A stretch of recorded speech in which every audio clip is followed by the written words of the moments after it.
할까요? 역경을 더 넓은 증거의 기회로 삼으라 하십니다. 예, 이제 하나님께 우리가 기도 올립시다. 하나님, 역경을 더 넓은 증거의 기회로 삼을 수 있는 능력을 주옵소서.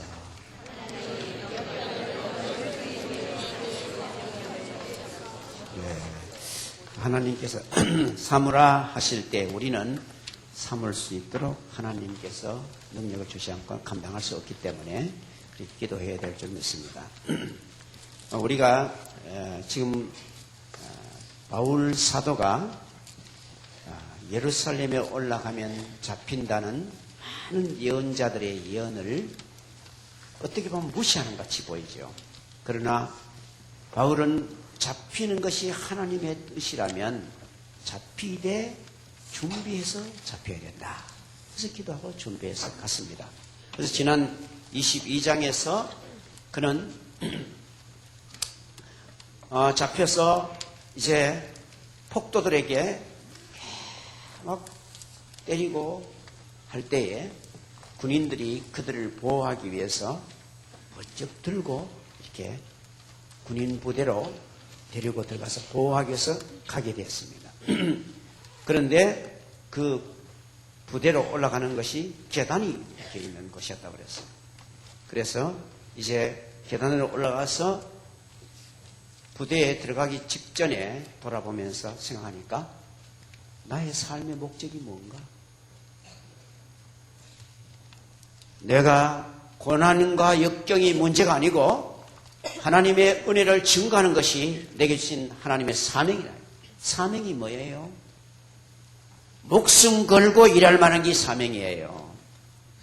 그래서 내 사명을 감당하지 않고 그냥 들어가는 게 중요한 게 아니다.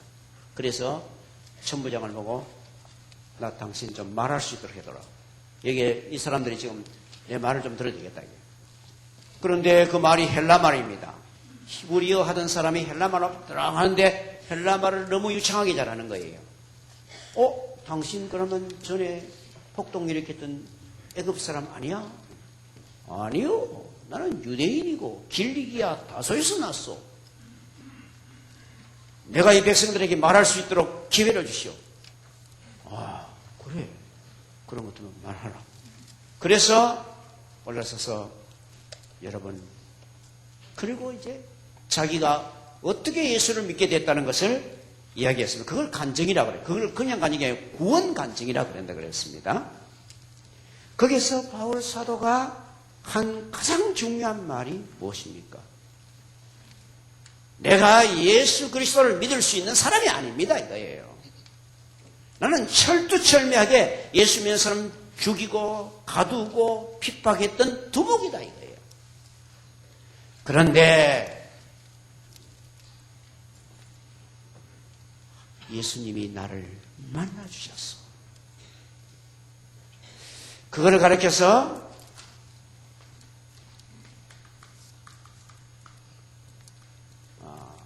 불가항력의 은혜라고.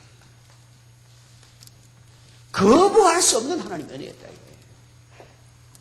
여러분이 지금 여기 앉아있는 거 자꾸 부인이 가작해서 따라왔다. 그래도 그게 불가항력의 은혜인 줄 믿으시길 바랍니다. 하도 아들이 가작해가 내가 왔다? 그래도 그게 불가항력의 은혜입니다. 저는 지나고 보니까 그게 불가항력의 은혜였어요. 거부할 수 없는 하나님의 은혜였어요. 그 이야기입니다. 내가 설득당할 만한 사람이다 이거야. 나는 설득당할 그런 사람이 아니다 이거야.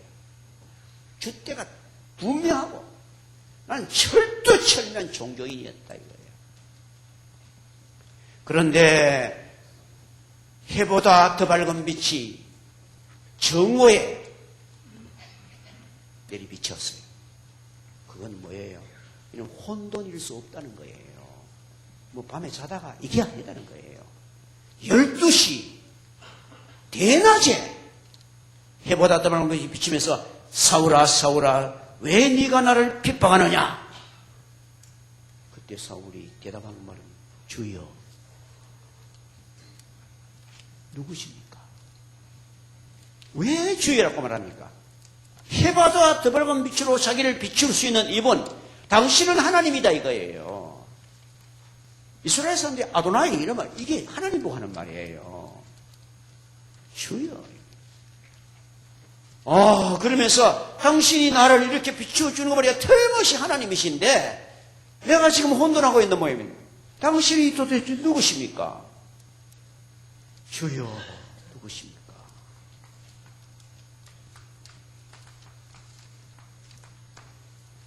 그럴 때 대답했습니다. 네가 핍박하는 내가 예수다. 그 순간 그는 뭐라고 말했습니까? 주여, 제가 무엇을 해야 되겠습니까? 당신은 하나님이십니다. 당신은 나의 주인이십니다. 여러분의 주인이 여러분이 아닙니다. 나의 주인이 나야 아닙니다. 우리 아버지 어머니가 나를 낳으셨죠. 그러나 하나님께서 주셔서 낳게 하였습니다. 제가 이야기 안 합니까? 금요일 저녁에 한번 이야기한 적 있죠. 고등학교 다닐 때 교장 선생님이 하는데 그 말이 진짜 그때는 가슴에 닿아서 이야 정말 멋진 말이다. 자기가 자기 주인이 되라. 정말 민주 시민을 만드는 제일 중요한 말을 했어요. 자기가 자기 주인이 되라. 그 가슴이 뜨거웠어요. 근데 복음을 깨닫고 보니까 그보다 교만한 말이 없어요. 와, 내가 주인이 아니구나. 하나님이 나의 주인이시구나. 예수께서 나를 피로 값주고 샀기 때문에 나의 주인이시구나. 여러분, 기독교는 종교가 아닙니다. 종교는 하나님 찾아가는 노력 행위를 가리켜서 종교 행위라 합니다. 기독교는 복음입니다. 하나님이 찾아오신 거예요. 예수께서 찾아오신 거예요. 여러분을 만나주신 거예요. 불가항력이라 감당할 수 없는 하나님의 은혜로 저는 아무리 생각해봐도 제가 예수 그리스도를 진심으로 믿을 수 있는 지각을 가질 수 없었어요. 그런데 하나님께서 불가항력으로 너희가 그 은혜를 나야 믿음으로 말미암아 구원을 얻었느니 이것이 너희에게서 난 것이 아니라 하나님의 선물이라 행위에서 난 것이 아니니 이는 누구든지 자랑치 못하게 하심이라. 그동안에는요 착하게 살고 애써 살고 이러면 하나님께서 나를 받아주는 줄 알았어요. 근데 하나님께서는 야 그런 건 다 내버려라. 내가 너를 위해서 한 거를 알아라. 네가 나를 위해서 하려고 애쓰지 말고 내가 한 것을 기억해라. 그리고 그 은혜를 받고 난 다음에 내가 주는 것으로 너는 새 사람이 되어라. 새 삶을 가져라. 그래서 복음이에요. 그래서 딱 했는 말이 주여 무엇을 하리까?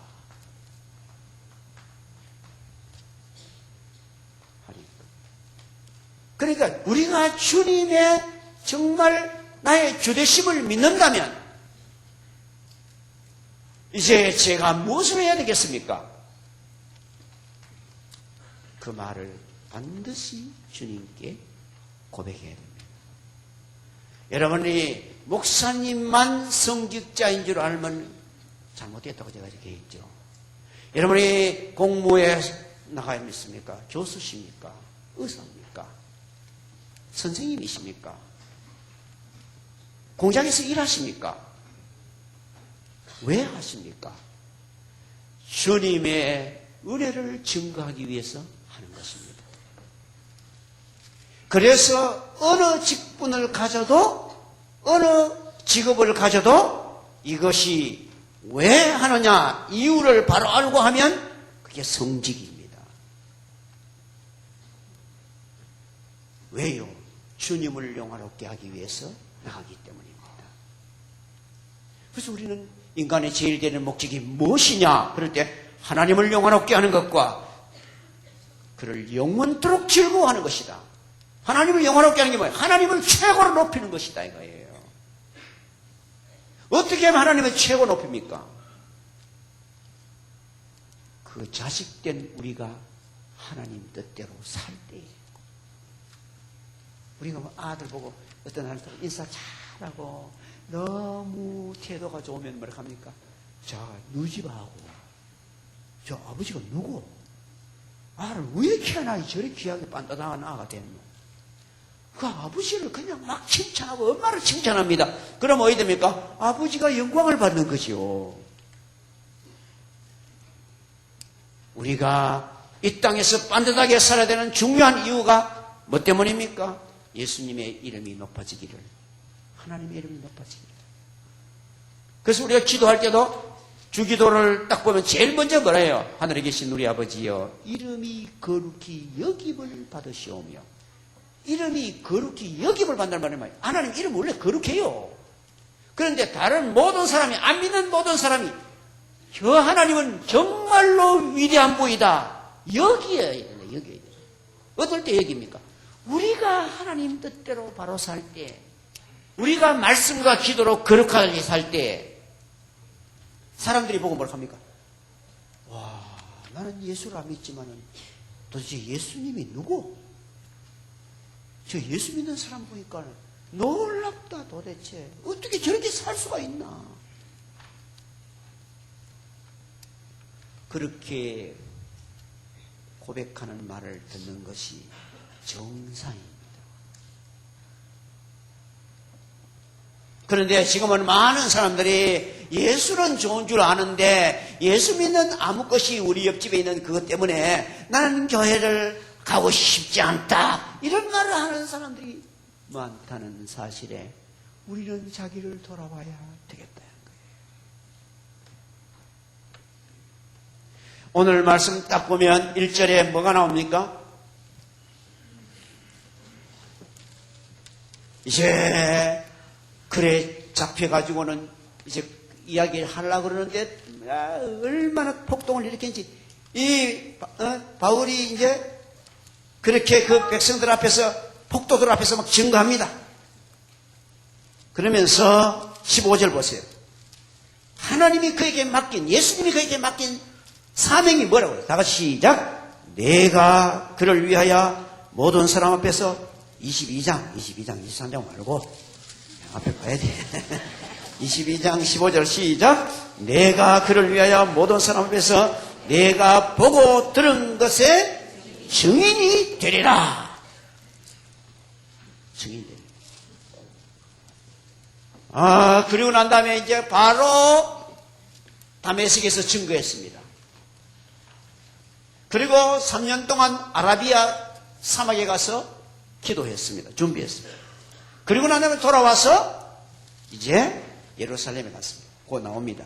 후에 내가 예루살렘으로 돌아와 성전에서 기도할 때에, 그렇게 예루살렘 성전에 와서 주여 제가 어떻게 이 증인의 사명을 감당해야 하오리까, 이렇게 기도했더니 하나님 예수께서 봄에 주께서 내게 말씀하시되 속히 예루살렘에서 나가라. 그들이 내가 내게 대하여 증언하는 말을 듣지 아니하리라 하시거늘. 왜 안 듣습니까? 과거를 너무 잘 안다. 저거 전에는 예수 믿는 사람 잡아 죽이고 가두고 하자는 게 또 오늘 와가지고 예수 믿으라고 하고, 정말 이건 저렇게 있노? 미쳤나? 안 듣더라고요. 19절. 내가 말하기를 주님, 내가 주를 믿는 사람들을 가두고 각 회당에서 때리고 또 주의 증인 스데반의 피를 흘릴 때 내가 곁에 서서 찬성하고 그 죽이는 사람들의 옷을 지킨 줄 그들이 아나이다. 그러니까 예수님이 그때 뭐라고 했느냐? 나더러 이르되 떠나가라. 내가 너를 멀리 이방인에게로 보내리라. 왜요? 바울은 이방에서 났습니다. 이방에서 자랐습니다. 그래서 이방의 언어를 잘합니다. 헬라어 달독한 사람입니다. 라틴어를 할 줄 아는 사람입니다. 그러니까 외국 사람을 만나면 자국어같이 말할 수 있는 사람이야. 그리고 그 사람들은 바울이 핍박인지 아닌지 아무도 몰라. 여러분, 주님이 보내시는 것이 가장 내게 맞는 것인 줄 믿으시길 바랍니다. 주 뜻대로 없어서 내가 주가 원하는 대로 가겠나이다 하면 네 알았다 하고 골탕 먹는 데 보내는가? 아니에요. 가장 효과적으로 일할 수 있는 데 보내주십니다. 왜? 주님이 나를 가장 잘 아시고 나를 가장 행복하게 일할 수 있는 곳으로 보내신다 이거예요. 그래가지고 자기가 이방에 갔다는 거예요. 여기까지 말하는 거 듣고 막 사람들이 막 와 이러다가 저거 죽여야 된다. 왜냐하면 저기 이방이니까 그가 전도하면서 말이에요. 율법 우정은 개끝 앞에. 그래가지고 이때 들리가 들어갔습니다. 그 다음 날 국회 앞에 세웠다 이 말입니다. 오늘 이 국회 앞에 서는 이야기예요. 이스라엘에는 산헤드린이라는 72명으로 이루어진 국회가 있습니다. 한 지파에 6명씩. 그래서 원래 72명이에요. 72명으로 이루어진 70인 공회라는 게 그게 72명으로 이루어진 거예요. 그 국회를 모아놓고 이제 이 사람이 무슨 죄를 지었는지 이어서 알아봐야 되겠다 이래가지고 세웠다 이 말입니다. 그때 바울이 떡 서서 했는 말이 뭡니까? 바울이 공의를 주목하여. 보통 사람은 그 서보면 어렵습니다. 대제상들 앉았고 거기다가 아주 정말 톱클래스 인생들이 그다 앉았어. 보통 말하면 뭐라 합니까?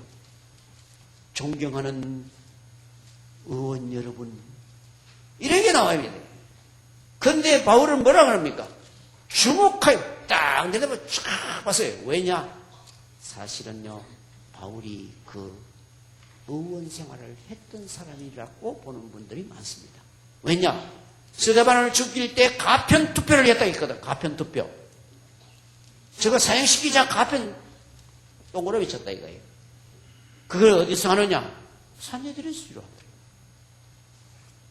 그렇기 때문에 자기가 이 산헤드린 회원들의 구성원을 잘 알아요. 그래 다 주목해야 돼. 우리들도 어디 갔어요?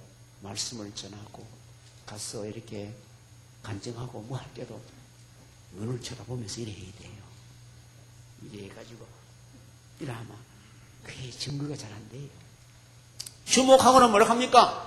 여러분 형제들아 오늘 나는 범사의 양심을 따라 하나님을 섬겼노라. 의원 여러분 존경하는 이런 말이 하나도 없고 형제 여러분 나는 양심을 따라 하나님을 섬겼다고. 무슨 말입니까? 하늘을 두고 한 점 부끄러움이 없는 바로 그거예요. 그것을 디모데후서 1장 3절에는 바울을 또 이렇게 말씀했어요. 그게 보면 디모데에게 디모데후서 1장 3절 342페이지 내가 밤낮 강구하는 가운데 쉬지 않고 너를 생각하여 청결한 양심으로 조상적부터 섬겨는 하나님께 감사하고 거기는 보면요 그냥 양심이 아니고 청결한 양심이라고 했어요. 양심도 다 같은 게 아닙니다. 도둑 놈은요 처음에는 도둑질 할 때 더 가슴이 벌렁벌렁해요. 근데 2번, 3번, 10번 하고 나면요 양심이 마비되어 봅니다. 그걸 가르쳐서 성경은 화인 맞은 양심이라 해요. 불도장 맞았다. 그런데 우리는 하나님 말씀과 기도로 거룩하여짐이라. 말씀과 기도를 정말 바로 할 때 우리 양심이 가장 깨끗해집니다. 그래서 바울은 기도하면서 주의 말씀 앞에 있었기 때문에 자기를 가리켜서 양심에 거리낌이 없는 그런 하나님의 사람으로 살았다. 여러분 우리 성도교회 모든 성도들이 하나님 앞에서 양심에 거리낌이 없는 삶을 사시는 거룩한 종들이 되시기를 주의 이름으로 축원합니다. 하나님의 말씀과 기도로 거룩하십니다. 우리는 하나님의 말씀을 하고 기도하면서 그 말씀을 순종하기 위해서 자기를 처복종시켜 걸어갈 때에 정말 우리가 거리낌 없이 그렇게 서야 그게 당연하다.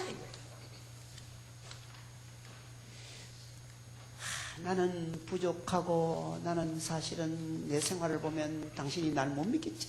그렇지만은 예수님은 좋아. 이렇게 증거하는 사람이 많지요. 겸손하여 그렇게 말하는 건 좋습니다. 그러나 바울처럼 이 완악한 사람들 앞에서 감히 이렇게 고백을 했어요. 그랬더니 대제사장 아나니아가, 참 아나니아가 또 여러 명이라 그죠. 바울에게 안수했던 사람도 아나니아였는데 이 바울을 재판했던 대제사장도 또 아나니아라. 그 아나니아가 곁에 서 있는 사람하고 바울 옆에 서 사람하고 저거 입 때리라 이렇게. 어디 저기 저런 소리를 하나 있기나. 입을 치라. 들어보도 안 하고. 그래서 다음 절에 보니까 바울이 뭐라 합니까? 회칠한 담이여 하나님이 너를 치시려다. 그렇게 회칠한 담이라는 무슨 뜻입니까? 겉으로 보기는 아주 깨끗해 보이는데 그 속에는 그냥 흙이 들어앉는 것처럼 겉으로 볼 때는 대제사장 그 굉장한 옷을 입고 지금 앉아가 있는데 너 말이야 재판을 들어보도 안 하고 입을 때리라 하는 이런 식으로 하는 외식자다 이거예요. 그러면서 내가 율법대로 심판한다고 앉아서 율법을 어기고 나를 치라 하느냐?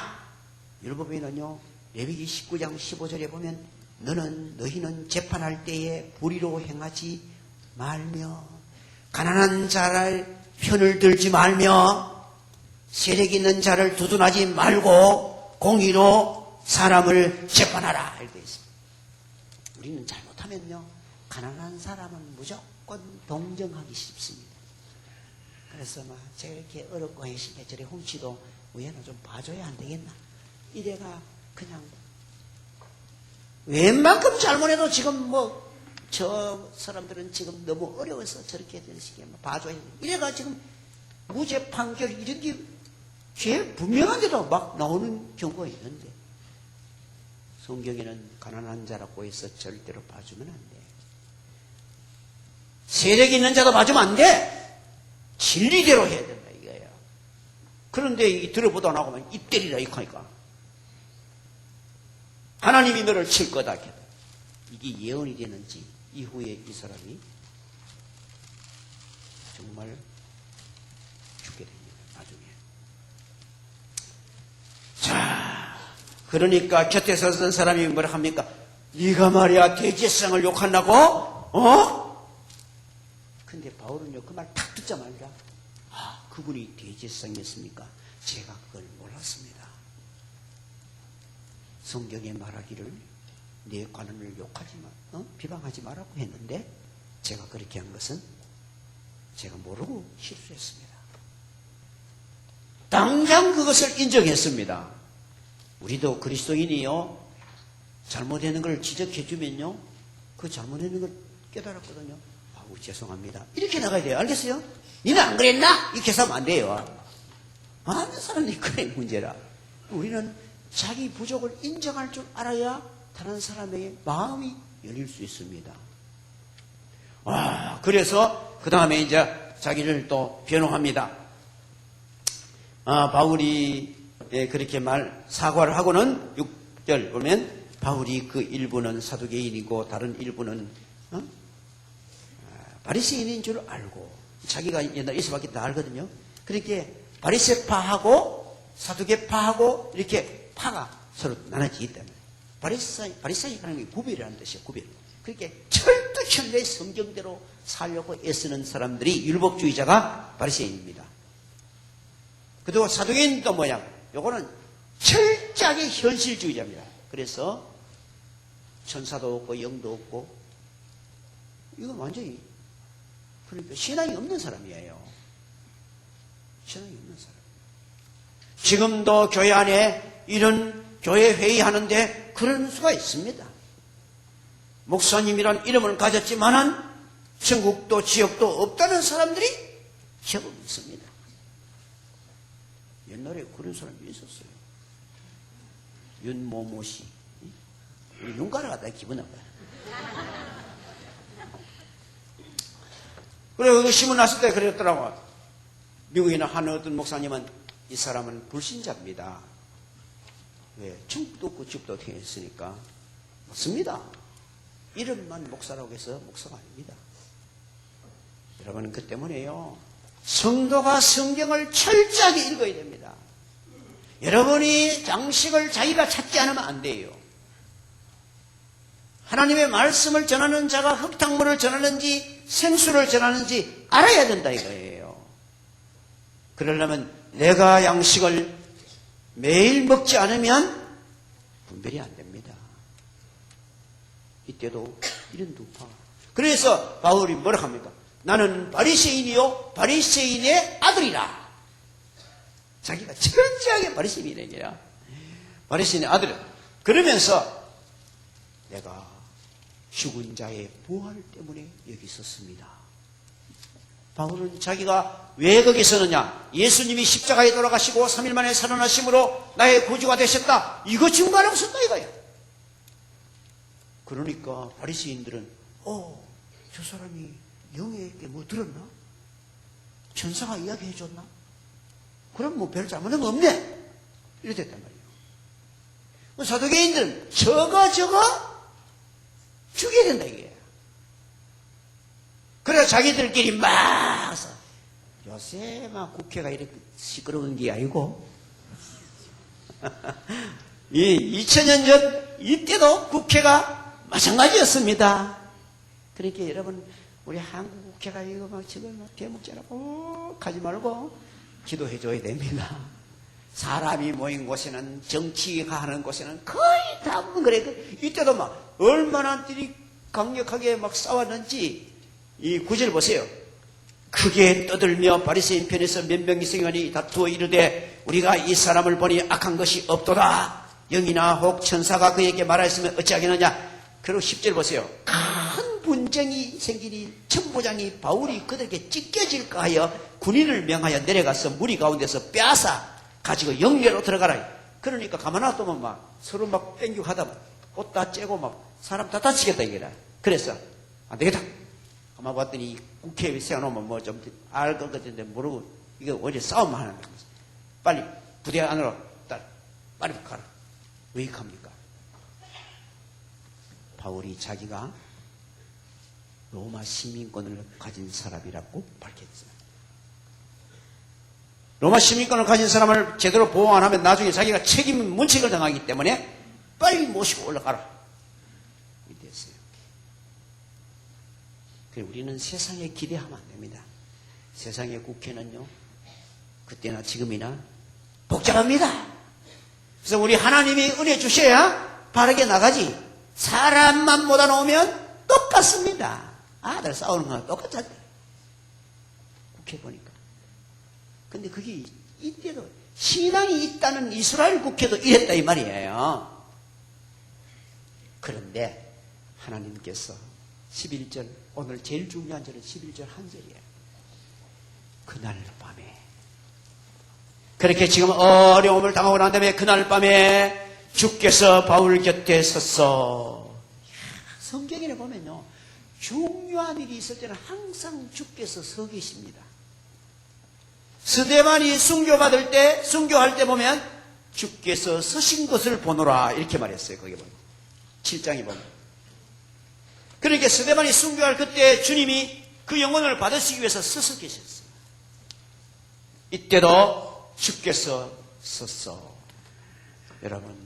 여러분이 역경을 당합니까? 어려움을 당하고 있습니까? 주께서 서 계시는 줄 믿으시길 바랍니다. 단지 믿음으로 순종하다가 역경을 당할 때 주님은 서서 우리를 보호하십니다. 그래서 주께서 서서 뭐라 합니까? 담대하라. 왜요? 내가 너와 같이 있다. 내가 너와 같이 있다 이거예요. 여러분이 어디에 가서 주님 뜻대로 순종하면서 주님 뜻을 다른 사람에게 전할 때에 주님은 여러분과 반드시 같이 성령으로 계신 줄 믿으시길 바랍니다. 그리고는 걱정하지 마라. 네가 여기서 이렇게 증거한 것처럼 로마에서도 증거하게 될 것이다. 자, 이걸 보면요, 앞에 돌아가서 19장 21절을 다시 한번 보세요. 뭐라고 썼는가? 19장 21절 보면 뭐라고 해요? 다 같이 시작. 이 일 후에 바울이 마게도냐와 아가야를 거쳐 예루살렘으로 가기로 작정하여 다 같이 시작. 이르되 내가 거기 갔다가 후에는 로마도 보아야 하리라 하고. 네, 바울이 지금까지 계속 스페인을 가야 된다. 이 스페인 스바나가 유럽 끝이에요. 땅 끝으로 가야 된다. 가는데 로마를 통해서 가야 되겠다. 로마에 가서 전하고 먼저, 그리고 난 다음에 그리로 가도록 너희들이 보내다오. 로마서 15장에 지난번에 우리 다 찾아봤어요. 그렇게 계획하고 기도하고 지금까지 걸어왔는데 너의 계획이 나의 계획과 일치한다. 바울아, 염려하지 말고 담대하라. 내가 너와 같이 하겠다. 바울은 하나님의 놀라운 이 말씀을 받았습니다. 그 다음에 나오는 내용은 뭐냐 하니까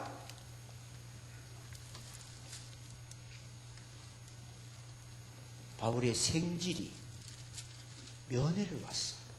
밤에 몰래. 왜 면회를 왔느냐? 바울을 죽이기 전에는 밥도 안 먹겠다고 맹세한 사람 40명이 결사대가 있다 이거야. 그러면서 다시 재판 한번 새로 하도록 좀 하세요. 재판하러 오는 사이에 죽이겠습니다. 이렇게 이게 바울과가요 상당한 그 능력이 있는 집안이기 때문에 그 생질이 의회 안에 뭐가 어디에 간지 다 알고 있는 거예요. 그래 왔어요. 하나님께서 우리가 하나님을 의지할 때 환경과 사람을 통해서 우리를 돌보십니다. 그러니까 와가지고 이야기하니까 바울은 백부장 보고, 자기를 지킨 사람 백부장이야. 장교였어요. 이 청년을 천부장에게 데려가라 할 말이 있다. 그래서 데려가서 천부장을 만났어. 천부장이 다 물러가. 조용히 뭐 특별히 나한테 할 말이 없고, 예, 내일 재판을 다시 하기 위해서 우리 다시 죄수를 불러주시오. 그럴 때 절대 그 말 들으면 안 됩니다. 왜냐? 바울을 죽이려고 지금 40명이 결사대가 있습니다. 그러니까 절대 그걸 허락하지만 안 됩니다. 그러니까 내한테 이 말 했다고 절대 할 말이 그럴 뻔했어요. 그리고는 바로 명령을 내립니다. 보병 200명, 창군 70명, 그리고 또 기마병 또 200명, 합계 470명을. 어떻게 죄수한 사람을 호송하는데 그렇게 많은 병력을 동원합니까? 가이사라까지 총독 있는 데로 보내봐야 되겠다.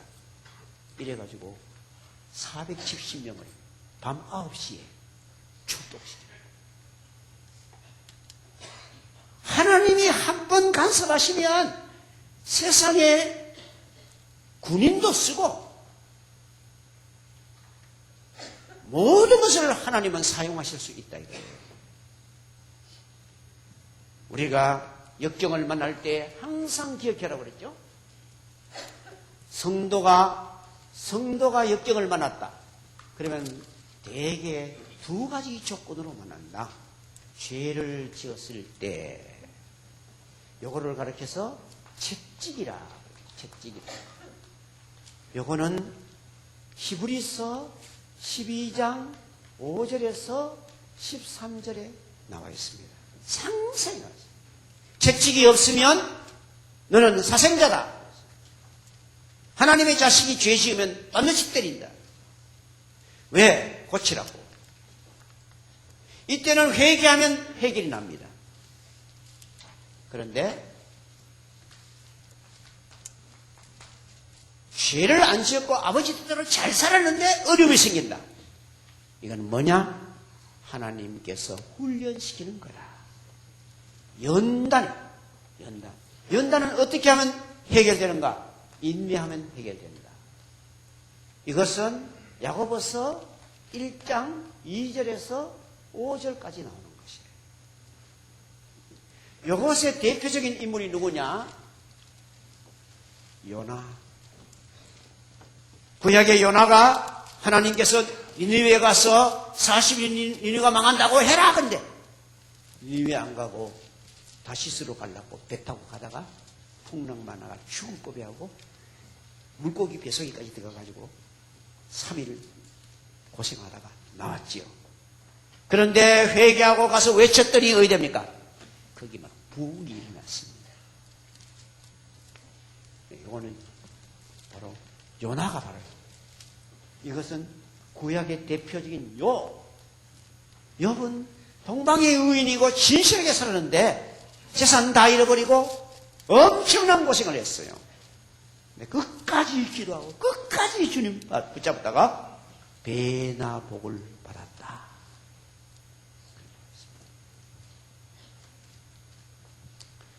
시편 107편을 한번 찾아볼까요?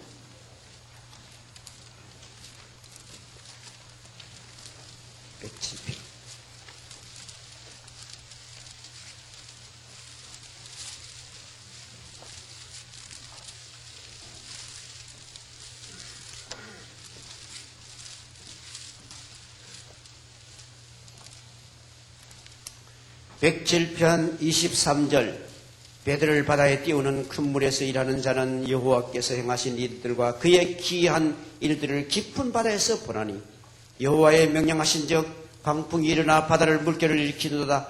그들이 하늘에 솟구쳤다가 깊은 곳에 내려가니 그 위험의 때에 그들이 영원히 녹는도다. 육체가 녹는다 하고 영원히 녹는다 했어요. 내 죽는구나 이게. 그들이 이리저리 구르며 취한 자같이 비틀거리며 그들이 모든 지각이 혼돈에 빠지는도다. 이에 그들이 그 고통 중에 뭐 했습니까? 여호와께 부르짖으며 그가 그 고통 중에서 그들을 인도하여 내시고 그 다음 절 다같이 시작. 광풍을 고요하게 하사 물결을 잔잔하게 하시는도다. 30절은 정말 놀라운 말이야. 시작. 그들이 평온함으로 말미암아 기뻐하는 중에 여호와께서 그들이 바라는 항구로 인도하시는도다. 와 좋구나 했는데 가보니 다 도착했더라 이게. 문제가 해결됐구나 했는데 가보니 이게 그동안에 늦었던 거 싹 하나님이 다 해결해 줍니다. 여러분이 회개하고 하나님께 순종으로 돌아가든지 그 다음에 어려움을 주님 뜻대로 순종으로 걸어갈 때에 하나님께서 이 풍랑 인연하여서 더 빨리 갑니다. 하나님의 그 은혜 주실 줄 믿습니다. 그러니까 우리는 역경을 만나면 무조건 생각해야 됩니다. 내가 사명에 진실하고 있는가? 내가 양심에 끄리낌 없는 삶을 살고 있는가? 살고 있는데 이런 어려움이 왔다. 그러면요 계속 인내하면서 주님을 바라고 간구해야 됩니다. 그럴 때에 정말 소망의 항구로 도착하게 하십니다. 그러나 내가 아버지께 거리낌이 있다. 그러면 빨리 거리낌을 깨끗하게 회개하고 순종으로 돌아서야 돼요. 그럴 때 하나님께서 확실하게 새로운 하나님의 은혜로 우리를 쓰실 줄 믿습니다. 요나가 회복되어가 얼마나 큰일을 했습니까? 3일길을 가면서 그냥 외치고 해서 내가 보니 별로 관절이 안 했지 싶어. 성경에는 보면. 그래가지고는 했는데 사람들이 왕도 내려와서 금식하고 짐승들도 밥 먹이지. 세상에 짐승까지 밥 안 먹였어. 이러면서 엄청난 회개가 일어났다 이거예요. 하나님은 지금도 그런 은혜를 우리를 통해서 베푸실 줄 믿습니다. 그래서 오늘 말씀을 기억하시고 참으로 역경을 더 넓은 증거의 기회로 하나님이 더 크게 쓰실 수 있는 기회로 하나님께서 여러분을 쓰시기를 주의 이름으로 축원합니다. 기도하겠습니다. 주여 우리에게 당하는 역경과 어려움이 범죄로 왔음을 깨달을 때는 즉시 회개하고 순종으로 돌이키게 하옵소서. 순종하고 있는데도 불구하고 어려움이 왔다면 순종을 지속하며 간구하게 하여 주옵소서. 주님께서 우리를 그 풍랑을 잔잔케만 하시지 않고 소망의 항구로 우리를 도착하게 하실 줄 믿습니다. 이 은혜를 받아 온 세상에 우리들이 증거의 사명을 다하는 주의 종들 다 되게 하여 주옵소서. 예수님 이름으로 기도합나이다. 아멘.